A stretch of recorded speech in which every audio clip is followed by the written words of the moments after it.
अब अगर आप प्रारंभिक भ्रूण विकास के अंत के पास की बात याद करें, तो आपने गैस्ट्रुलेशन की प्रक्रिया को पूरा कर लिया है और आपने अपनी 3 प्रमुख भ्रूणीय स्तर यानी कि जर्म लेयर्स बना ली हैं। और वो भ्रूणीय स्तर थी एंडोडर्म, मेसोडर्म और एक्टोडर्म। और इन भ्रूणीय स्तर में मौजूद कोशिकाएं बहुत विशिष्ट संरचनाएं बनाती हैं। एंडोडर्मल कोशिकाएं मुख्य रूप से जठरांत्र पथ यानी कि गैस्ट्रोइंटेस्टिनल ट्रैक्ट बनाने के लिए जिम्मेदार होती हैं। तो मैं यहाँ जठरांत्र पथ को एक नली के रूप में दर्शाऊंगी, कम से कम शुरुआत में। और इसके एक सिरे और दूसरे सिरे पर छिद्र होते हैं। तो फेफड़े वास्तव में ऊपरी जठरांत्र पथ से विकसित होते हैं और जाहिर है यकृत भी। और यहीं अग्नाशय भी होता है।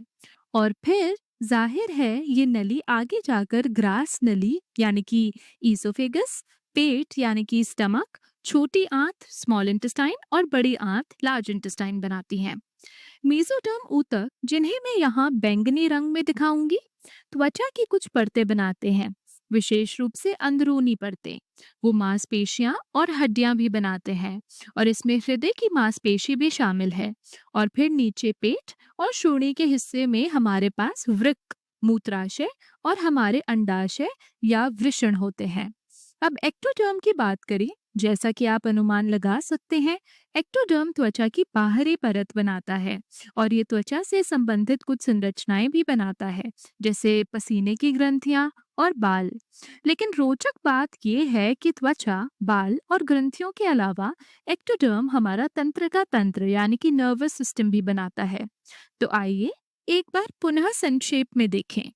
एंडोडर्म हमारे जठरांत्र पथ और फुफ्फुसीय तंत्र बनाता है, जिसमें फेफड़े, पाचन तंत्र, यकृत, अग्नाशय आदि शामिल हैं।